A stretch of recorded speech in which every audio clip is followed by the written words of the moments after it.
Surabaya Mengaji. Yuk, dukung dakwah Surabaya Mengaji. Salurkan harta terbaik Anda untuk operasional dakwah.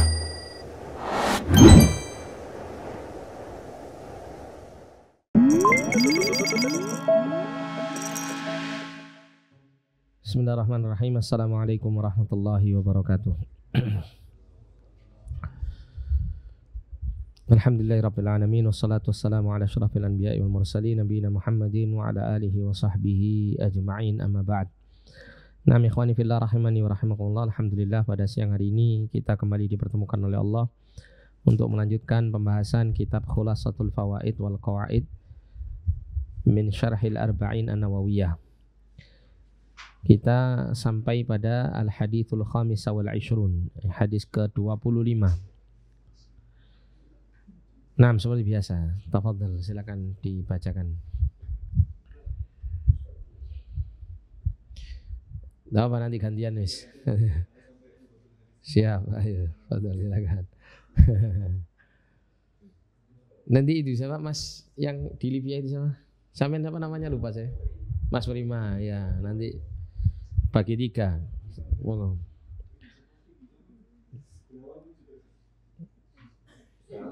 Oh iya, istri ahli ya. Oh, masya Allah, banyak ya. Berarti ya apa ini? 4 ini. Satu-satu aja, untuk hadisnya dulu.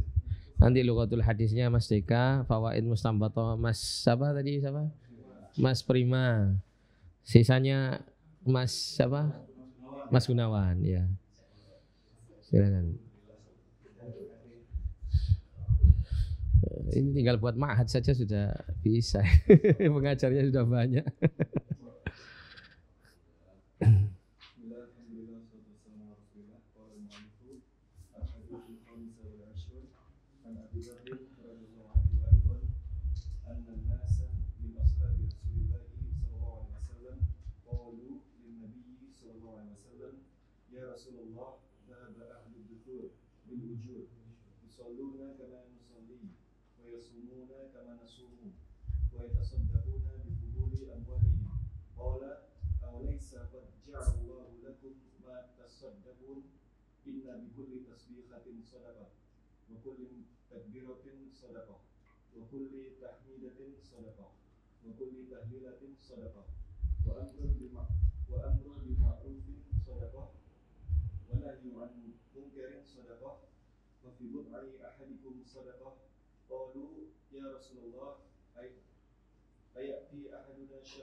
Iya.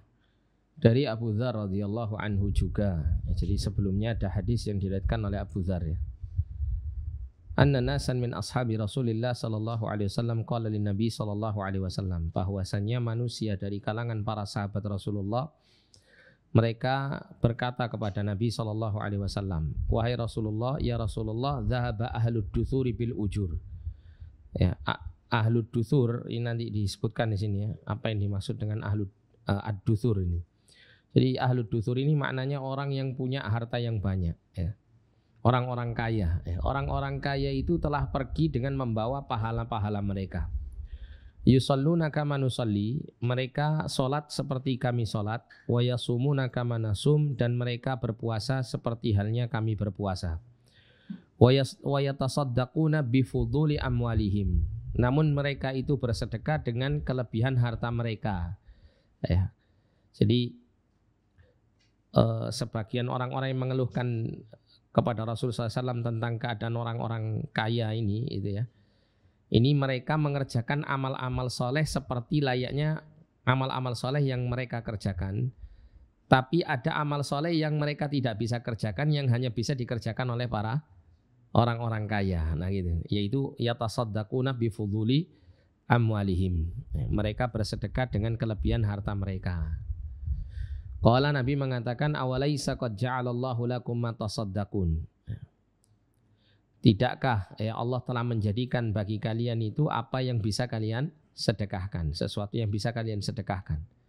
Inna bikulli tasbihatin shadaqatan, sesungguhnya ya pada tiap-tiap tasbih itu sedekah. Wa kulli takbiratin shadaqatan, dan setiap takbir itu sedekah. Wa kulli tahmidatin shadaqah, dan setiap tahmid sedekah. Wa kulli tahlilatin sedekah, dan setiap kalimat tahlil ini sedekah. Wa amrun bi ma'rufin sedekah, dan memerintahkan kepada yang ma'ruf itu sedekah. Wa nahyun an munkarin sedekah, dan melarang dari yang mungkar itu adalah sedekah. Wa fi bud'i ahadikum sedekatun, dan di dalam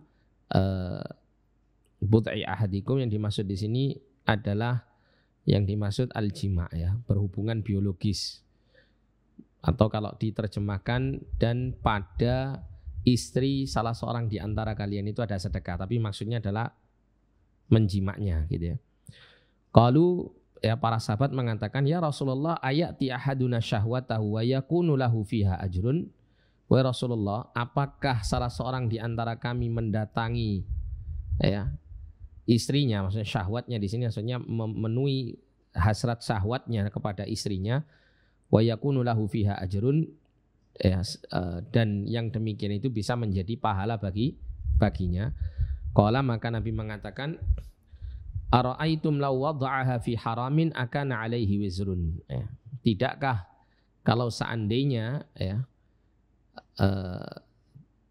syahwat itu, ya, dia meletakkan syahwatnya di dalam yang diharamkan, apakah dia mendapatkan dosa? Ya, fakadzalika idza wada'aha fil halal kana lahu ajrun. Maka demikian juga apabila dia, Pak, meletakkan syahwatnya itu di dalam yang halal, maka dia mendapat pahala.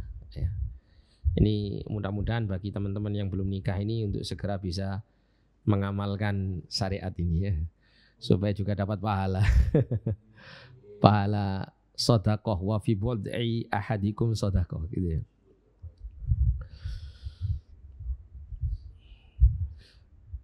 Rawahu Muslim. Hadis ini diriwayatkan oleh Imam Muslim. Nah, selanjutnya lughatul hadis. Saya masih kaya.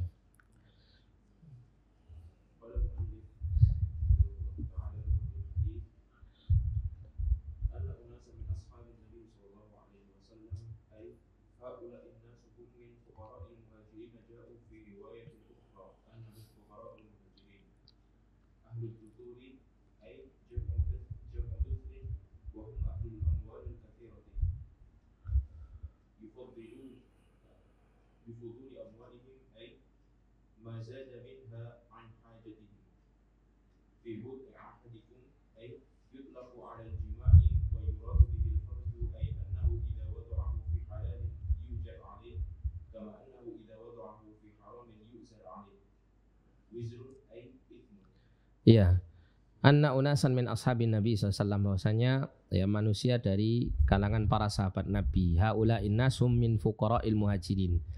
Ya, manusia yang dimaksud di sini mereka adalah dari kalangan fuqara'nya para muhajirin.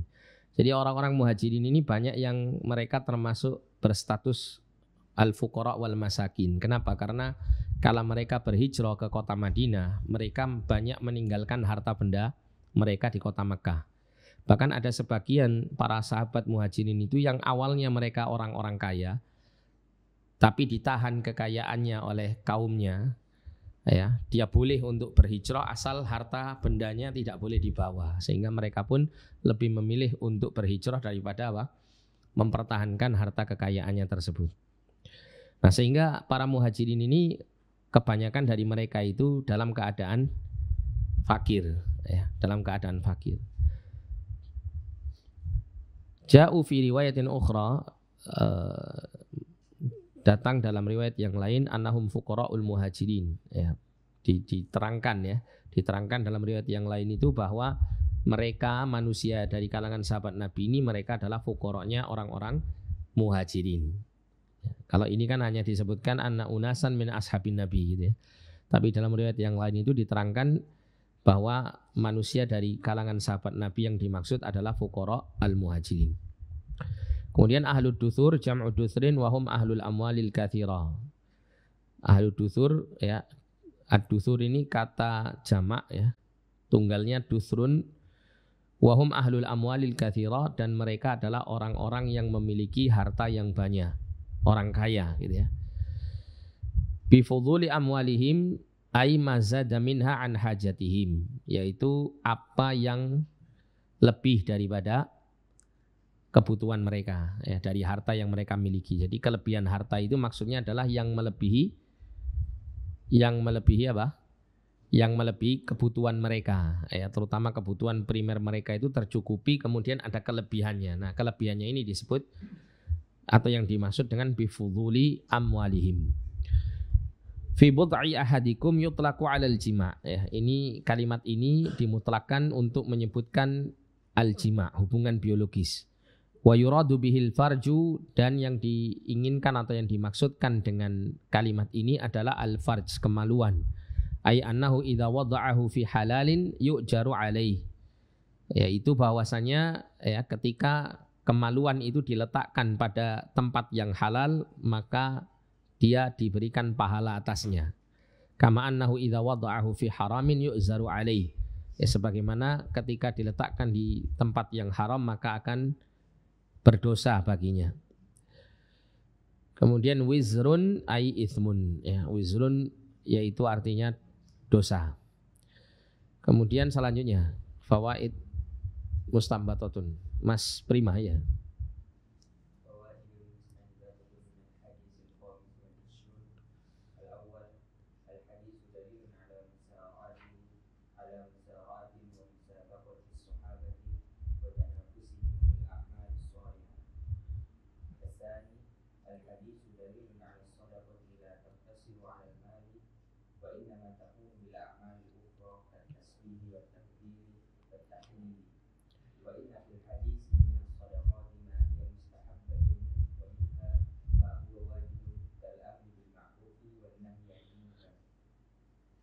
Iya.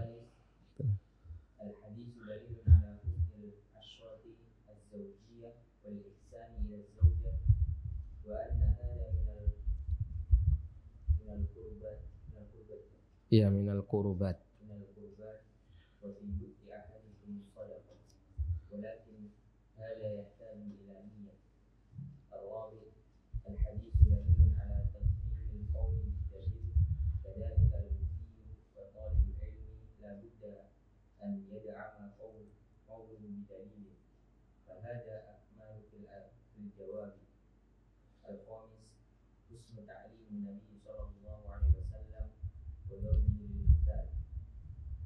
Wa darbuhu.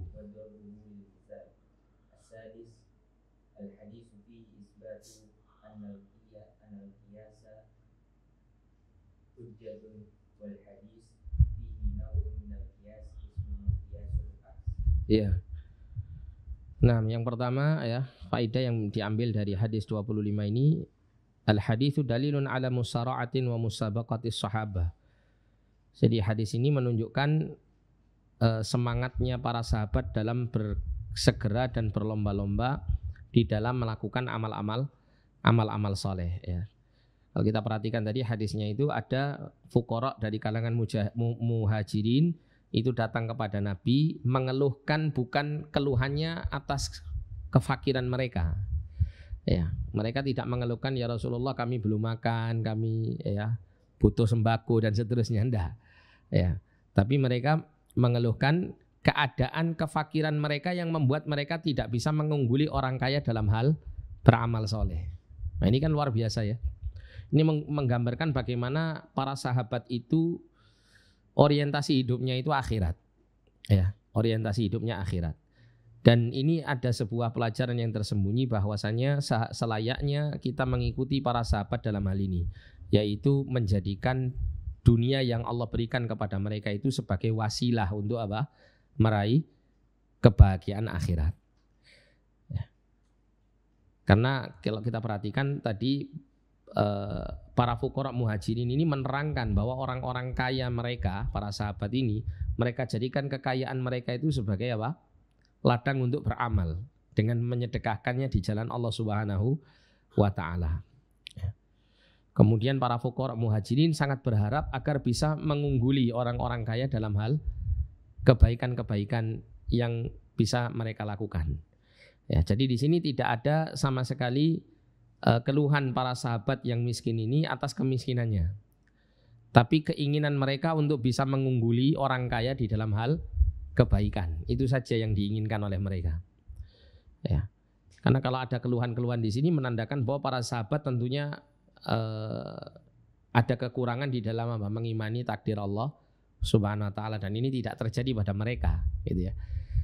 Sehingga keluhan mereka itu bukan mengeluhkan atas apa yang sudah menjadi takdir mereka yang telah Allah tetapkan berupa kemiskinan, tapi ya ketiadaan mampuan mereka itu dengan kondisi kemiskinannya itu untuk bisa mengungguli kebaikan yang dilakukan oleh orang-orang kaya dengan kelebihan harta yang mereka punya. Sehingga keinginan mereka mendapatkan petunjuk dari Nabi agar mereka bisa mengamalkan kebaikan-kebaikan sehingga mereka bisa mengungguli atau minimal setara dengan orang-orang kaya, ya, dengan melalui apa? Orang-orang kaya itu melalui hartanya itu dia bisa bersedekah, dan mungkin ada amal kebaikan yang lain yang dilakukan oleh para fuqara ini yang bisa apa? Menyamai atau bahkan mengungguli orang-orang kaya dengan sedekahnya, ya, sesuai dengan kondisi kemiskinan dan kefakiran mereka. Itu yang dimaksud, gitu ya. Jadi sekali lagi bukan menggambarkan adanya iri dengki atau adanya ketidakpuasan dengan takdir Allah atas keadaan mereka yang fakir, tapi ini justru menunjukkan semangat mereka di dalam beramal. Kemudian yang kedua adalah al-haditsu dalilun 'ala shadaqati la taqtasiru 'alal mal. Hadis ini menunjukkan bahwa sedekah itu tidak terbatas hanya dengan harta. Wa innama takunu bil a'malil ukhra. Namun juga bisa dilakukan dengan amal-amal yang lain. Nah, kita kembali ke makna sedekah ini ya. Makna sedekah ini. As-sedekah itu kan dari kata sedekah yasduku, sidqan, yang artinya apa? Jujur, benar, kan gitu ya. Nah, kenapa satu amal itu dikatakan dia amal dikategorikan sedekah ya? Karena amal tersebut adalah sebagai bentuk membuktikan kejujuran iman dan ketaatannya kepada Allah Subhanahu wa taala. Nah, sedekah itu jadi sedekah itu bisa dibagi menjadi dua ya. Ini gimana ini? Kok enggak bisa? Oh, di luar kertasnya enggak bisa ya? Harus di sini. Oh iya, di sini. Kalau di luarnya ini sebelah sini enggak bisa. Jadi sedekah itu ada dua ya. Yang pertama sedekah yang bersifat khassah. Kemudian yang bersifat ammah. Nah, sedekah yang bersifat khassah ini hanya pada harta ya. Sedekah yang biasa kita kenal dengan harta yang infakkan di jalan Allah Subhanahu wa taala itu disebut dengan as-shadaqah. Kemudian ammah ya.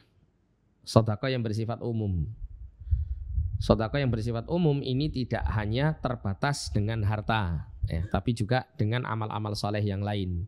Seperti yang dicontohkan dalam hadis ini, seperti ucapan tasbih, takbir, tahmid. Ini masuk kategori sedekah yang bersifat umum. Ya, termasuk juga tadi mengenai apa? Amar ma'ruf nahi mungkar, kemudian menggauli istri dengan cara yang baik. Nah, ini termasuk bentuk sedekah. Wa inna fil hadithi minas shadaqat ma hiya mustahabbah wa minha ma huwa wajibun kal amri bil ma'rufi wan nahyi 'anil munkar. Ya, dan sesungguhnya di dalam hadis ini ya menunjukkan tentang sedekah itu ada yang mustahabbah, ada yang dianjurkan, dan darinya ada yang wajib. Ya, yang wajib contohnya seperti amar ma'ruf nahi mungkar. Ya. Jadi tiap-tiap orang itu ada kewajiban untuk melakukan al-amru bil ma'ruf wan nahyu 'anil munkar sesuai dengan kadar kapasitas dan kemampuan masing-masing. Ya. Kalau misalnya ya seseorang itu dia sebagai kepala keluarga, maka dia akan menegakkan amar ma'ruf nahi mungkar kepada keluarga yang dia pimpin, gitu ya. Kalau misalnya dia adalah seorang pemimpin di suatu instansi, maka dia akan menegakkan amar ma'ruf nahi mungkar di instansinya. Kalau dia seorang penguasa, ya, seorang ulil amri di suatu negara, maka dia menegakkan amar ma'ruf nahi mungkar di dalam negaranya.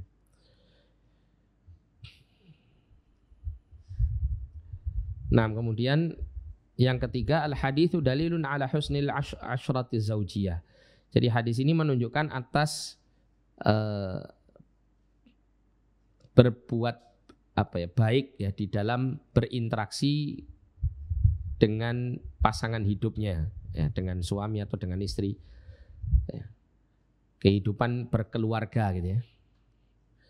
Wal ihsan ila zaujah, dan melakukan kebaikan kepada istri. Wa anna hadza minal qurubat, dan bahwasanya ini termasuk dari bentuk pendekatan diri kepada Allah, termasuk bentuk ibadah. Ya, cuman ini ibadah yang bersifat apa? Bersifat makulatil makna gitu ya. Bersifat dipahami maksud dan maknanya. Beda dengan sholat, wudhu, puasa ya. Itu ibadah-ibadah yang ghairu makulatil makna, yang ndak diketahui tujuan dan maksud ibadah tersebut. Kalau ibadah itu bersifat yang tidak bisa dipahami secara makna gitu ya, itu wajib apa? Melaksanakan apa adanya sesuai dengan perintah syariat. Ya. Sedangkan kalau ibadah yang bersifat makulatil makna, bisa dipahami maknanya, bisa dipahami tujuannya, maksudnya dan semacamnya, maka ini ya bisa dilakukan ya dengan tidak menyelisihi yang dilarang di dalam syariat. Seperti muasyarah bil ma'ruf bersama istri. Ini kan kembalinya kepada uruf, kepada apa? Kebiasaan, kepada adat, kebiasaan. Ya. Selama tidak ada perkara yang dilarang ya, ketika seseorang berbuat baik kepada istrinya itu tidak menyelisihi batas-batas yang dilarang dalam syariat, maka itu masuk kategori al-asyratu zaujiyah tadi. Ya, berinteraksi baik kepada pasangan hidupnya. Kan tidak ada ditentukan kalau berbuat baik kepada istri itu bentuknya harus begini kan tidak ada ya, tidak ada. Sehingga misalnya antum mengajak istri antum untuk makan di warteg misalnya, ya, itu sudah muasyarah bil ma'ruf kan begitu, masuk kategori begitu. Yang mana di masa Nabi tidak ada warteg, tidak ada ngajak makan bareng di luar, gitu kan nggak ada, gitu ya. Nah itu dikembalikan kepada uruf ya. Dikembalikan kepada uruf. Selama tidak ada larangan-larangan yang dilanggar, maka itu termasuk al-ihsan ila zaujah. Dan itu dikategorikan sebagai al-qurubat, sebagai bentuk pendekatan diri kepada Allah. Wa fi bud'i ahadikum shadaqah, ya, dan di dalam kemaluan salah seorang di antara kalian itu ada sedekah. Walakin hadza yahtaju ila niyah. Nah di sini diterangkan, akan tetapi ini membutuhkan ya kepada niat. Ini membutuhkan kepada niat.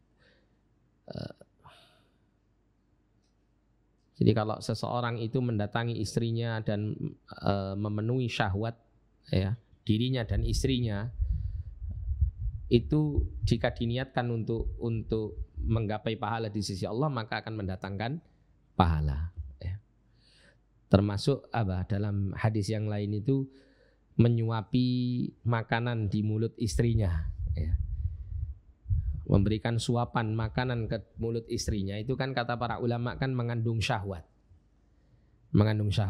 Sehingga berkenaan dengan ini itu jika diniatkan untuk muasyarah bil ma'ruf gitu ya, maka dia akan mendapat pahala karenanya. Nah, kemudian yang keempat, al-haditsu dalilun ala tad'imil qauli bid dalil.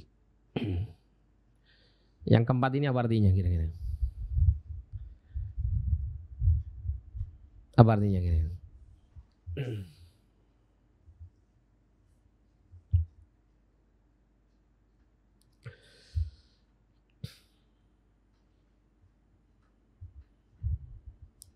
Apa artinya?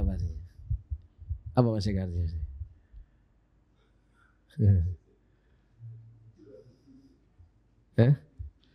Mas Gunawan, apa artinya Mas Gunawan?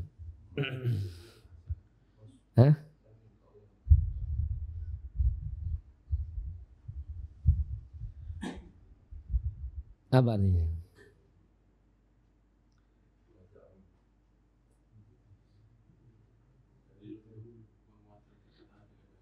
Iya. Kira-kira gimana? Antum terjemahkan.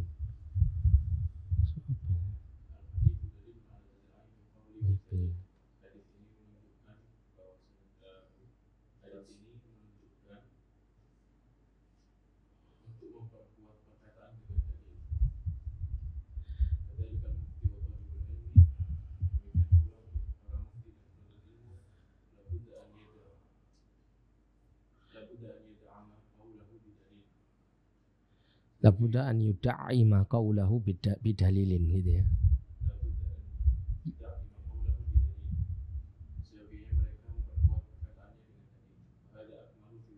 Iya, lebih sempurna ya di dalam memberikan jawaban. Nama al-haditsu dalilun ala tad'imil qawli bidalil. Hadis ini menunjukkan atas menguatkan ucapan itu dengan dalil. Ya terutama bagi mufti ya, dan penuntut ilmu itu hendaklah dia menguatkan ucapannya atau jawaban-jawaban yang diberikannya itu disertai dengan dalil, karena yang seperti ini akan bisa memberikan apa? Jawaban yang lebih sempurna. Ya. Jadi ini maksudnya adalah berbicara dalam hal apa?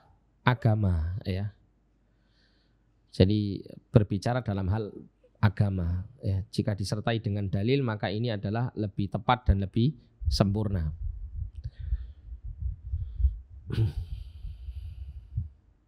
Dan menyebutkan dalil itu memberikan pengaruh yang besar kepada orang yang mendengarkan.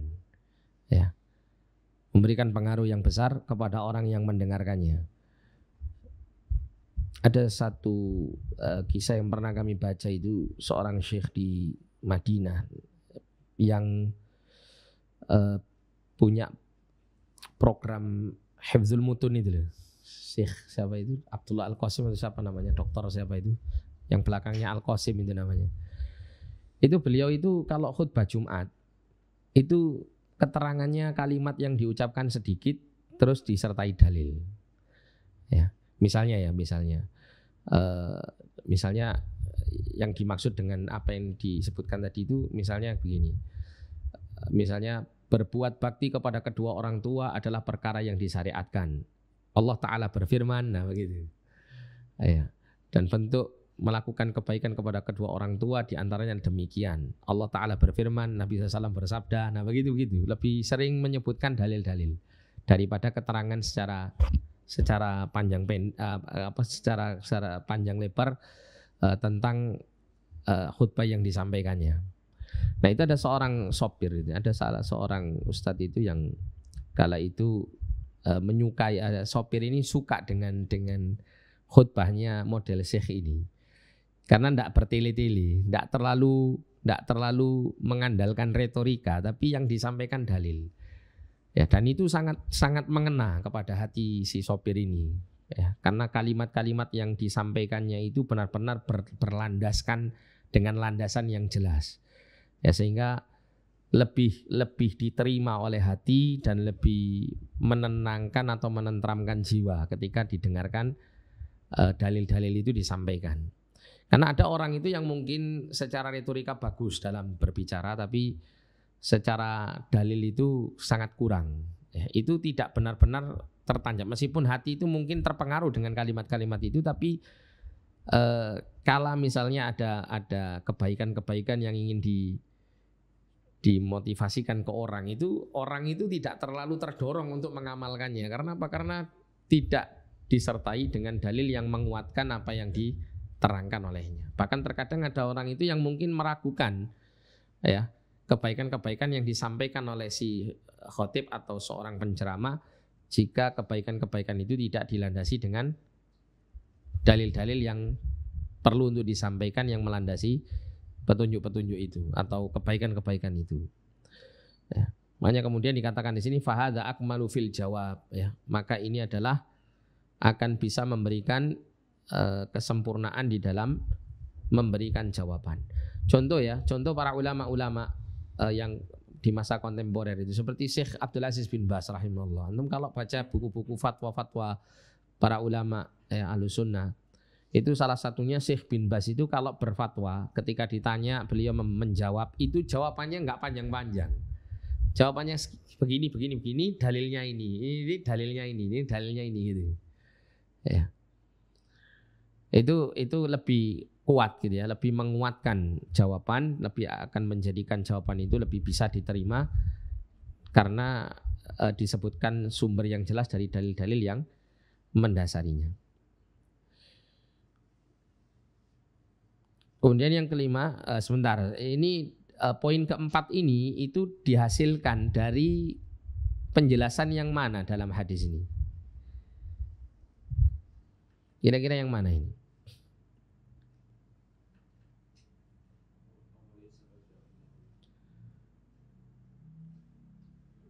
Awalaisa qad ja'alallahu lakum ma tasaddaqun.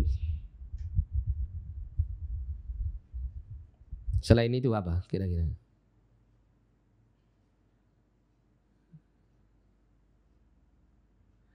Mana lagi kira-kira? Qalu ya Rasulullah ayati ahaduna syahwata wa yakunu lahu fiha ajrun. Ya. Kemudian Nabi menjawab, ara'aitum law wada'a fi haramin akana alaihi wizrun. Ini kan dalil ini. Artinya kalau bagaimana menurutmu kalau salah seorang di antara kamu itu meletakkan kemaluannya di tempat yang haram, apakah dia mendapatkan dosa karenanya, kan begitu ya? Fakadzalika idza wada'a fil halal kana lahu ajrun. Ini termasuk daripada jawaban yang disampaikan Nabi SAW berkenaan dengan adanya dalil. Karena para sahabat tahu gitu ya, bahwa melakukan zina itu berdosa, nah kan gitu. Itu sudah diketahui oleh mereka berdasarkan dalil-dalil yang mereka sudah pahami. Nah, maka Nabi memberikan jawaban gitu ya. Dengan dasar dalil itu, maka jika yang halal itu akan mendatangkan pahala. Kemudian yang kelima, husnu ta'limin Nabi SAW wa darbuhu lil mithal. Jadi bagusnya pengajaran Nabi SAW dan pemberian contoh-contoh. Nah, di antara bentuk bagusnya pembelajaran itu adalah diberikan adanya contoh-contoh, permisalan-permisalan. Ya, itu akan lebih memudahkan seseorang untuk memahami apa yang diajarkan dan akan lebih mampu untuk memperluas cakrawalanya. Ya. Supaya dia, kalau misalnya ini berkenaan dengan kaidah misal gitu ya, maka dia akan bisa menerapkan kaidah itu dalam banyak masalah, banyak kasus, nah gitu. Dengan cara apa? Dengan cara mengajarkannya tidak hanya sekedar teori dan penjelasan makna daripada kaidah itu, tapi bagaimana contoh-contoh penerapan kaidah. Sehingga itu akan semakin lebih memperjelas, lebih memahamkan, dan akan bisa membuka cakrawala berpikir orang yang mempelajarinya melalui guru yang memberikan contoh-contoh seperti ini. Ya, sehingga dia bisa apa? Menggunakannya dalam banyak permasalahan dalam hidupnya.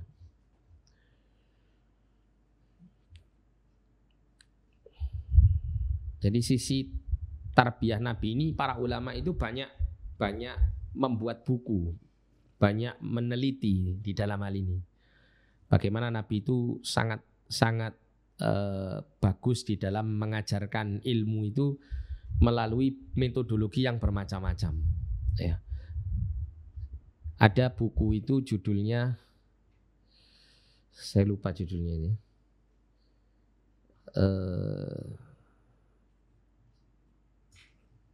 Gimana Nabi SAW mu'alliman atau apa itu judulnya.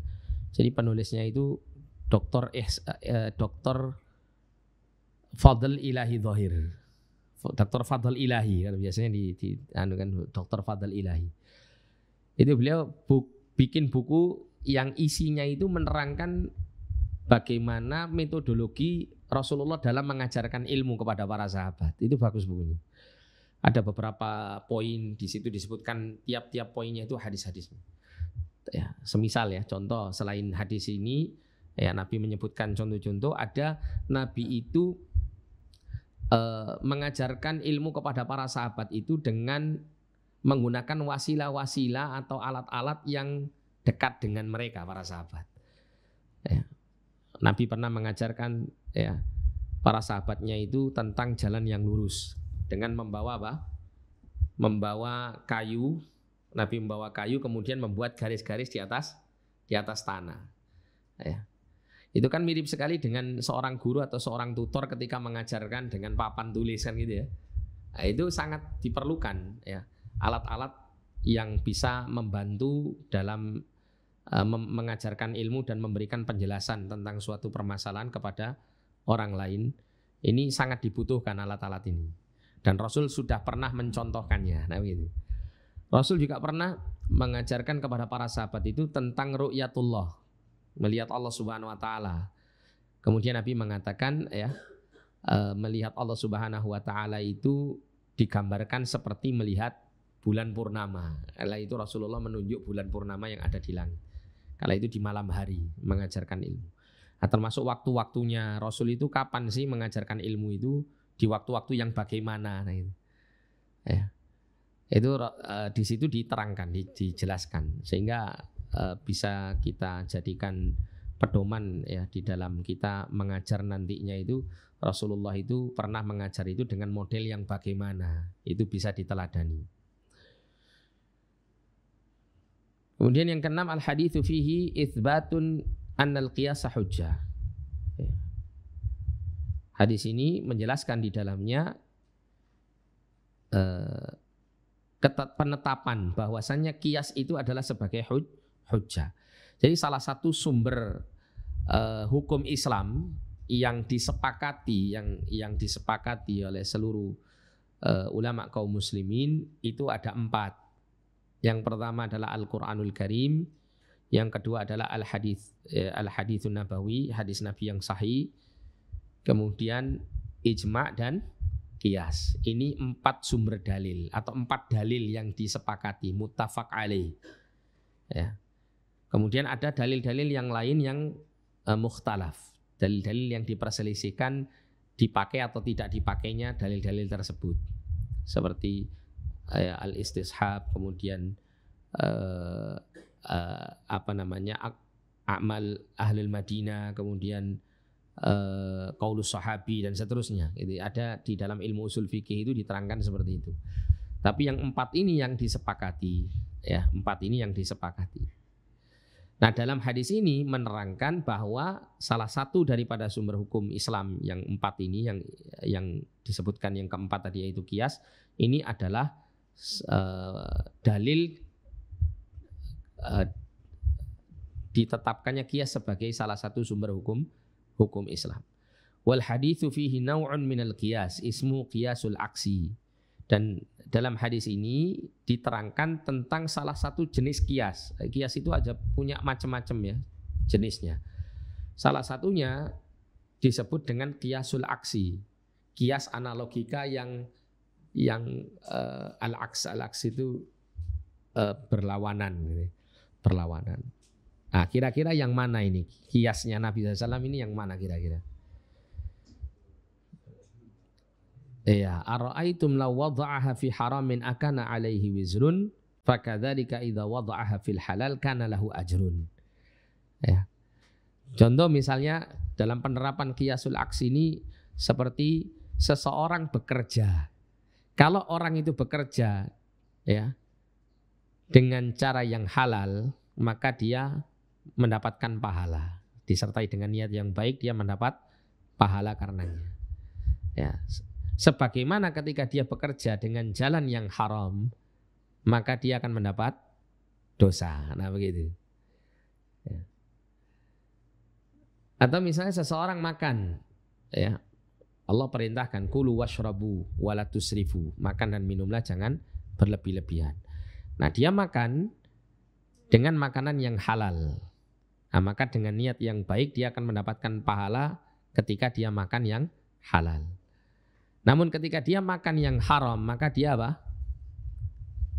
Berdosa, gitu kan? Itu adalah qiyas yang berkebalikan. Nah, terakhir qawaid.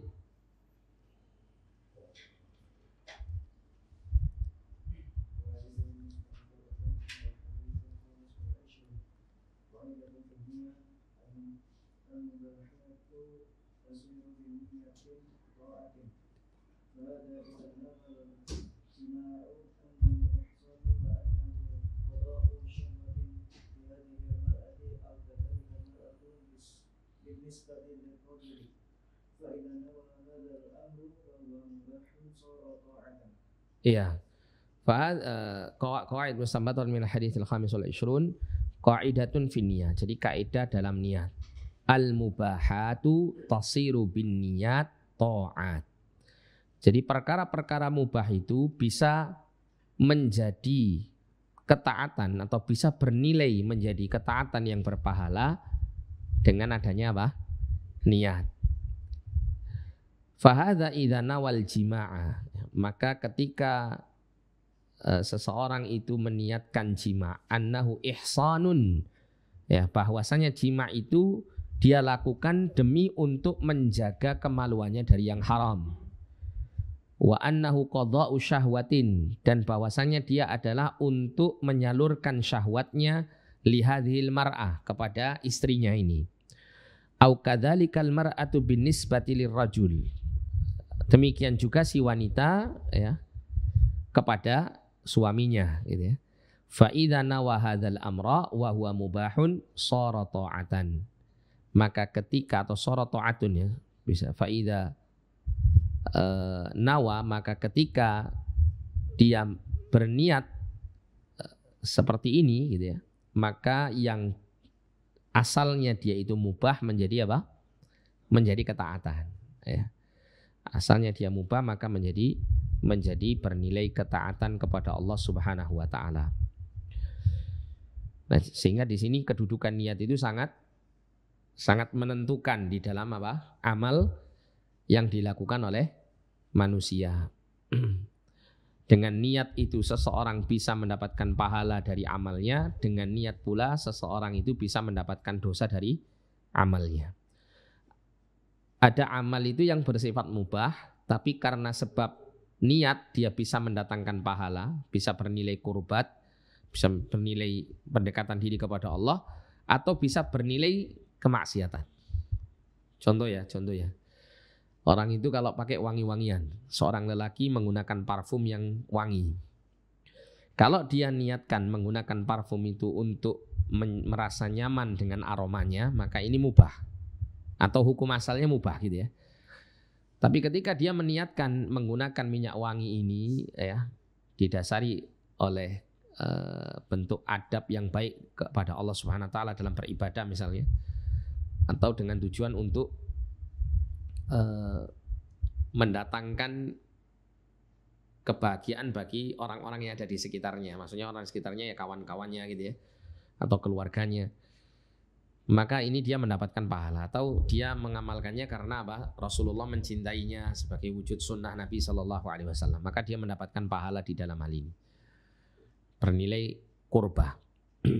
Tapi kalau dia niatkan untuk menjadi daya tarik wanita yang bukan mahramnya, gitu ya, wanita yang haram untuknya, gitu ya, agar supaya wanita ini tertarik kepadanya dan kemudian bisa dilakukan kemaksiatan selanjutnya, nah maka ini berdosa, ya. Dia menggunakan minyak wangi ini bisa bernilai dosa.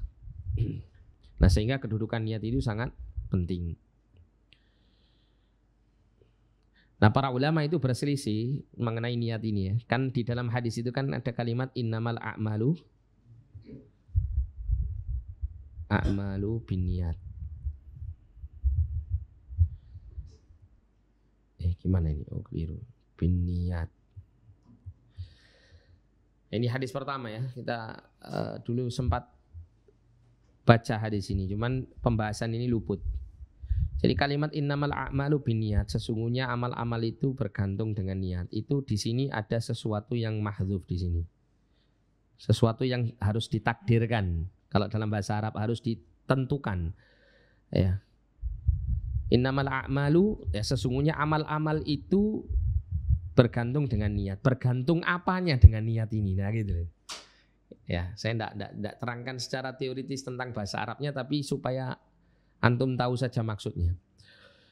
Nah, sehingga apa yang membuat amal-amal itu ya bergantung dengan niat. Bergantung itu sampai dalam hal apanya? Dalam hal keabsahannya, sahnya amal itu ya, atau kesempurnaan amal tersebut. Ini para ulama berselisih di sini. Ya. Sehingga kalau sebagian mereka menyatakan bahwa yang ditakdirkan di sini atau yang dikira-kirakan di sini itu adalah sahnya amal, sesungguhnya amal-amal itu sahnya bergantung dengan niat gitu ya. Maka wajibnya amal itu selalu disertai dengan niat. Ya. Tapi kalau berkenaan dengan kesempurnaan ini terutama berkaitan dengan apa? Amal-amal ibadah. Amal-amal ibadah ya. Yang ketentuan waktunya, ketentuan tata caranya semua ditentukan. Contoh misalnya sholat gitu ya. Sholat. Atau misalnya berwudu misalnya. Nah, maka jika amal itu ya sahnya itu bergantung dengan niat, maka setiap melakukan amal-amal yang ditentukan ketentuan aturannya ya, seperti ibadah dan semacamnya tadi, itu harus disertai dengan niat ya. Makanya kemudian seperti contoh mazhab Syafi'i itu, karena Imam Syafi'i memilih sahnya amal itu adalah didasari oleh niat, maka diwajibkan niat itu benar-benar hadir di dalam hati, muqtaranan bil fi'li, muqtarinan bil ibadah. Jadi bertepatan dengan menjalankan ibadah itu. Contoh misalnya kalau sholat itu kalau dalam mazhab Syafi'i itu wajib niat itu muncul bertepatan dengan takbiratul ihram. Ya. Makanya sampai kemudian dimunculkan pendapat dari mazhab Syafi'i itu disunahkan ya, bukan diwajibkan, disunahkan, mustahab hukumnya, dianjurkan hukumnya untuk talafut bin niat, untuk mengucapkan niat itu dengan lisan. Apa tujuannya? Agar bisa dihadirkan niat yang ada dalam hati itu bertepatan dengan takbiratul ihram. Ya, bertepatan dengan takbiratul ihram. Karena apa? Karena amal itu sah tidak sahnya itu bergantung dengan niat-niatnya. Nah, kalau mazhab Hanafi kesempurnaan saja. Kesempurnaan saja, sehingga tidak harus dihadirkan dalam hati itu niat. Ya. Pokoknya orang mengamalkan amalan ibadah itu sudah pasti apa? Sudah pasti diterima gitu. Selama itu dilakukan dengan sengaja itu sudah pasti berniat gitu. Tapi untuk benar-benar menghadirkan niat di dalam hati ketika mengawali ibadah itu, ini hukumnya hanya akan menjadi penyempurna saja. Gitu. Ya, sehingga setiap orang kalau mengerjakan amal soleh itu mesti dimaksudkan dari amal solehnya itu niatnya mesti lillahi ta'ala, kecuali kalau muncul di dalam hatinya li ghairillah. Bisa dipahami ya? Jadi tiba-tiba ada orang itu misalnya ya karena sudah rutinitas berangkat sholat 5 waktu di masjid, itu kan kadang-kadang kan nggak terbersit dalam hati, benar-benar dihadirkan niat untuk berangkat ke masjid dalam rangka mengerjakan sholat lillahi ta'ala, kan nggak benar-benar tertata dalam hatinya. Kenapa? Karena sudah biasa. Nah, itu menurut mazhab Hanafi itu sudah cukup. Karena apa? Karena amal itu bergantung niat itu hanya pada kesempurnaannya saja. Ya. Ini karena kita bicara qaidah fi niyat, maka ini juga perlu diterangkan. Gitu ya. Nah, itu ada perselisihan di sisi ini. Gitu. Kecuali kalau menurut mazhab Hanafi itu, kecuali kalau tiba-tiba dalam hatinya itu muncul sholatnya itu untuk selain Allah. Nah, ini berarti merusak apa? Merusak ibadahnya tersebut. Ya. Tapi kalau nggak ada muncul dalam hati itu riya atau semacamnya, terus dia mengerjakan sholat begitu saja gitu ya. Waktu zuhur sholat, berangkat sholat dia. Waktu asar berangkat sholat dia, tanpa benar-benar menata betul dalam hatinya itu niat untuk mengerjakan itu semuanya, maka itu sudah cukup sah sholatnya atau ibadahnya itu. Karena hanya sekedar apa? Sebagai bentuk kesempurnaan saja. Bisa dipahami ya? Nah, ini asar jam berapa?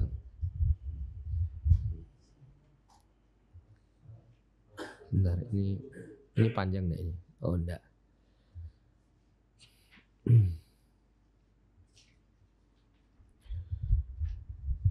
Nutut enggak kira-kira ini?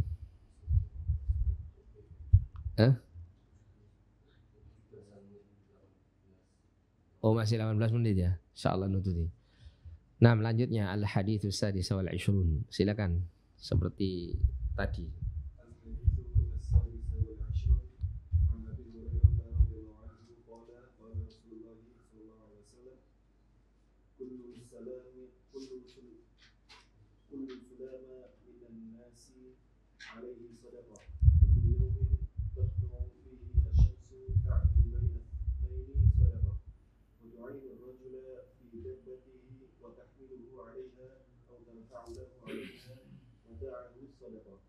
والكلمة الطيبة صدقة وبكل خطوة تمشيها إلى الصلاة صدقة وتميط الأذى عن الطريق صدقة رواه البخاري ومسلم. Ya, selanjutnya.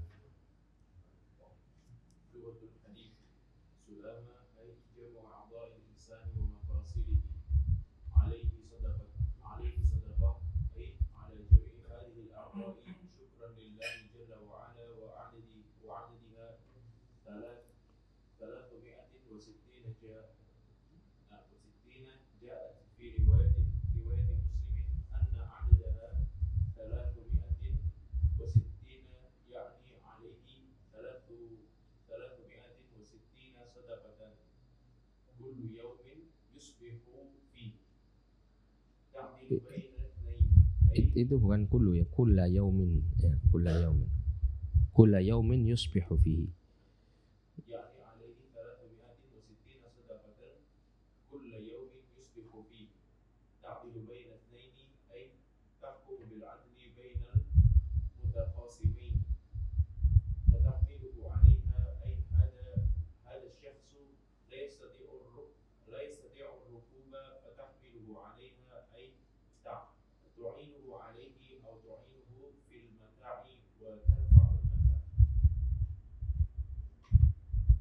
Iya, selanjutnya.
Iya, selanjutnya.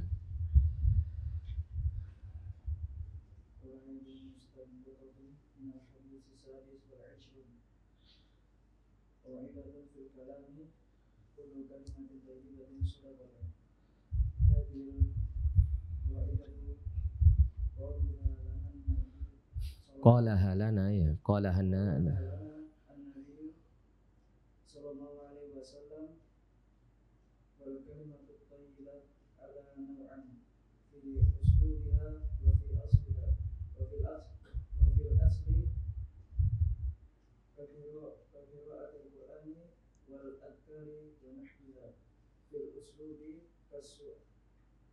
كسؤالي عن حال الإنسان بقولك مثلا كيف حالك كيف حال أبيك ونحو. Nah, hadis ke-26 dari Abu Hurairah radhiyallahu taala anhu, beliau mengatakan qala Rasulullah sallallahu alaihi wasallam, Rasulullah sallallahu alaihi wasallam bersabda, kullu sulama minan nasi alaihi sadaqah. Ya, setiap sulama tadi disebutkan di lughatul hadis jami'u a'dha'il insan wa mafasilihi. Jadi semua anggota badan manusia dan persendian-persendiannya. Ya, setiap anggota badan dan persendian manusia itu padanya ada kewajiban sedekah. Kulla yaumin tatlu'u fihi syamsu. Setiap hari ya di mana terbit matahari di dalam hari tersebut. Ta'dilu baina itsnaini shadaqatun ya. Ta'dilu baina itsnaini shadaqah. Yaitu maksudnya ta'dilu baina itsnaini ini berbuat adil di antara dua orang. Maksudnya tahkumu bil adli bainal mutakhasimain. Jadi engkau menghukumi dua pihak yang bersengketa dengan jalan yang adil, itu adalah bentuk sedekah. Wa tu'inur rajula fi dabbatihi fatahmiluhu 'alaiha. Dan engkau menolong seseorang di atas kendaraannya gitu ya. Fatahmiluhu 'alaiha, maka engkau membawanya, au tarfa'u lahu 'alaiha mata'ahu, atau engkau mengangkat ya di atas kendaraan tersebut ya, mata'ahu, barang-barangnya ya. Kau bawakan barang-barangnya atau kau angkut orangnya gitu ya. Itu bernilai sedekah. Wal kalimatut thayyibatu sedekah, dan kalimat thayyibah itu sedekah.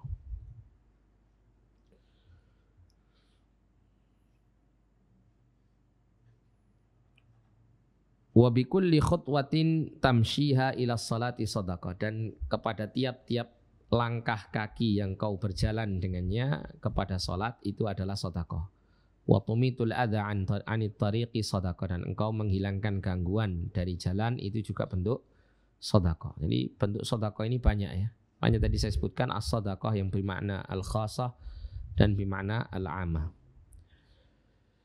Nah, disebutkan di sini sulama jami'u a'dha'il insan wa mafasilihi, semua anggota badan dan persendian-persendiannya. Alaihi sadaqah, wajib atasnya sedekah ala jami'i hadhil a'dha, yaitu yang dimaksud adalah kewajiban atas semua anggota-anggota badan ini. Syukran lillahi jalla wa ala, sebagai bentuk syukur kepada Allah jalla wa ala ya, wa adaduha 360. Jadi jumlah anggota badan ini ada 360 anggota badan. Ja'at fi riwayati Muslimin anna adadaha 360. Ya, datang dalam riwayat Muslim bahwasanya jumlah anggota badan ini dan persendian-persendiannya itu semuanya adalah 360. Yakni alaihi 360 sedekah.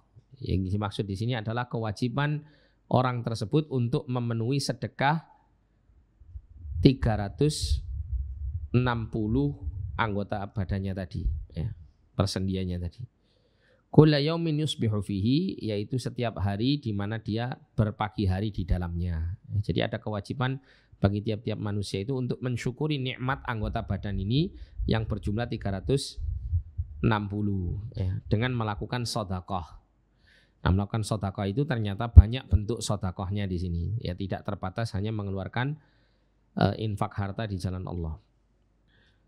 Kemudian ta'dilu baina itsnaini, engkau berbuat adil di antara kedua pihak, aitahkumu bil adli bainal mutakhasimain, yaitu engkau menetapkan hukum dengan adil di antara dua orang yang bersengketa. Fatahmiluhu 'alaiha, maka engkau membawanya di atas kendaraan. Ai hadza syakhsu la yastati'ur rukub fatahmiluhu 'alaiha aw tu'inuhu 'alaihi aw tu'inuhu fil mata'i wa tarfa'u al mata'. Yaitu ya, orang ini dia tidak mampu untuk mengendarai kendaraannya, maka engkau mengangkatnya atas kendaraannya tersebut, atau engkau membantunya ya di atas jadi fatahmilu 'alaiha, engkau membawanya atas tungganganmu, maksudnya begitu ya, atau menolongnya di atasnya. Jadi mungkin dia tidak apa ini memberikan bantuan, ya, bantuan atasnya, membantu agar supaya orang itu bisa naik ke atas kendaraannya gitu ya. Au tu'inuhu fil mata'i wa tarfa'ul mata', atau engkau membantunya di dalam membawakan barang-barangnya dan mengangkat barang-barangnya.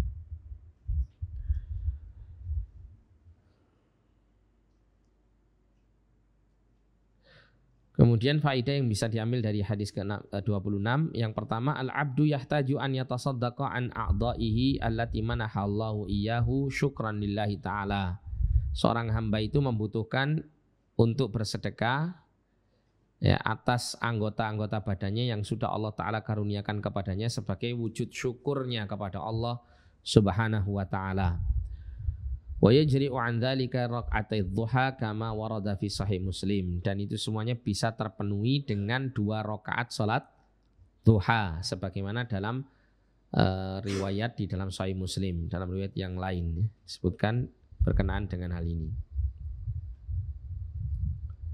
Ini menunjukkan keutamaan salat duha ya, yang dengan 2 rakaat saja sudah memenuhi apa?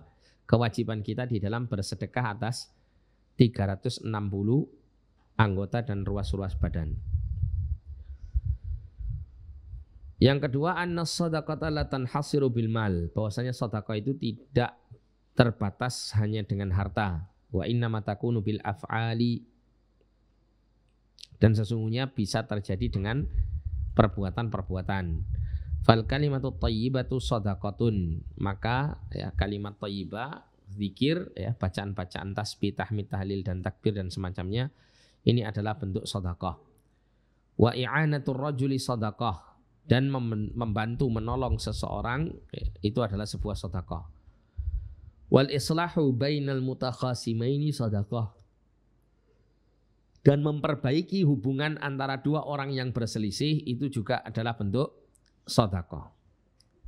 Jadi dalam hadis yang lain bahkan Nabi SAW mengatakan kullu ma'rufin sadaqah. Ya, kullu ma'rufin sadaqah. Setiap perkara yang ma'ruf, yang dikenal baik di dalam syariat itu adalah sadaqah. Sehingga sadaqah itu bisa bermakna semua kebaikan. Ya, semua kebaikan yang dianjurkan syariat untuk dikerjakan itu masuk kategori sadaqah. Kenapa? Karena secara umum seseorang itu jika ingin membuktikan kejujuran keimanannya, maka dia harus apa? Menunjukkan bukti keimanannya dengan melakukan amal soleh, amal ketaatan, gitu ya. Dan secara khusus sedekah untuk harta ini karena manusia sangat cinta kepada harta, sehingga ketika dia mengeluarkan hartanya di jalan Allah, maka dia memiliki keyakinan atas janji yang Allah Ta'ala sampaikan kepadanya berupa pemberian pahala bagi orang yang mengeluarkan harta di jalan Allah.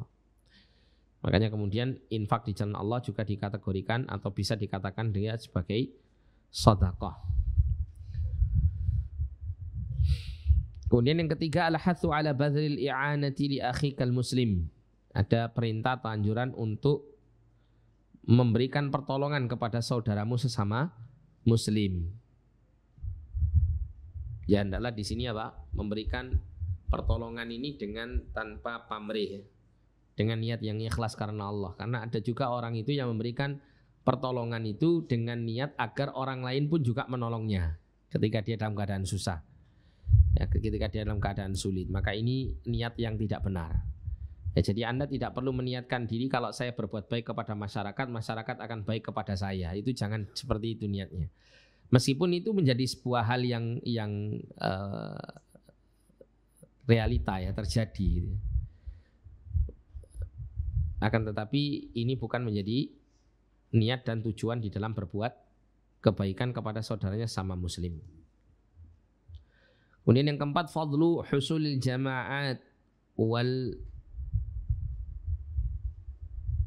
wal mash, ya, ini wal mashyu.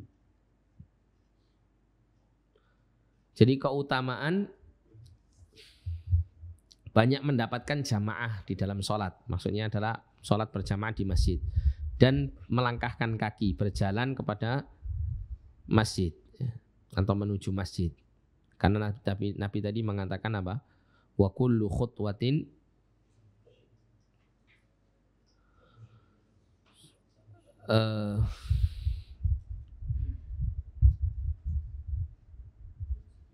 ini mana tadi? Wa bi kulli khutwatin tamshiha ila sholati shadaqah, ya. Dan setiap langkah yang dia langkahkan di dalam perjalanannya ke salat, maksudnya ke salat berjamaah di masjid, itu adalah bernilai sedekah.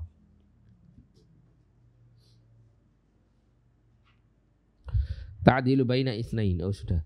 Fatahmiluhu 'alaiha. Sudah ini, oh belum ya? Iya, fatahmiluhu 'alaiha. Kok fatahmiluhu 'alaiha? Sudah. Ini yang keempat ya. Wal masyu, ya. Dan berjalan tadi ya, seperti yang disebutkan bi kulli khutwatin tamshiha ila shalah shadaqah. Nah, kemudian kaidah yang diambil dari hadis ke-26 ini.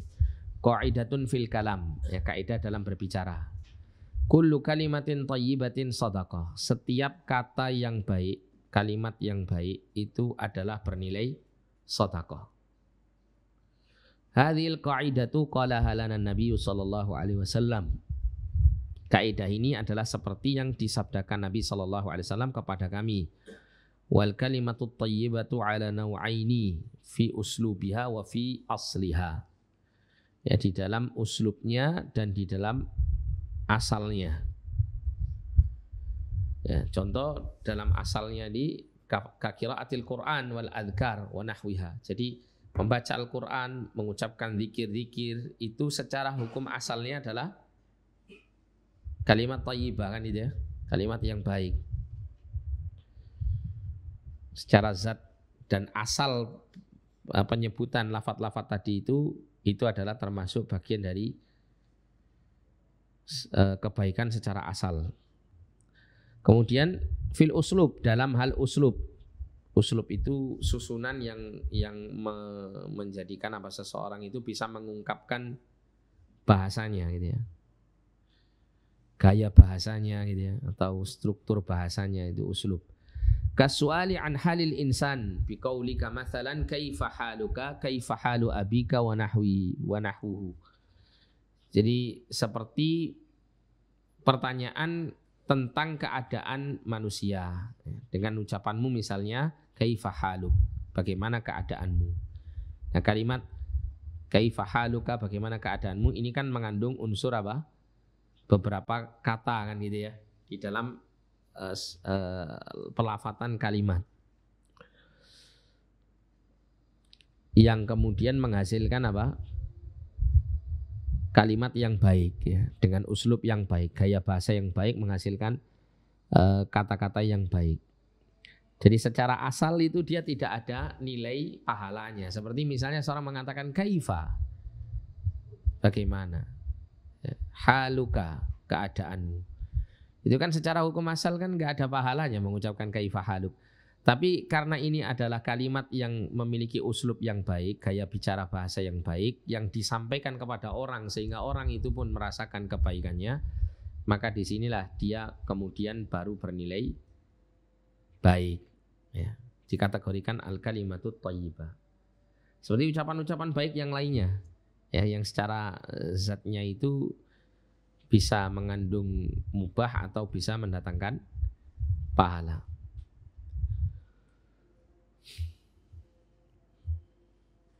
Nah, sampai sini ya kita cukupkan, insyaallah pada setelah salat asar nanti kita akan buka sesi tanya jawab seperti biasanya.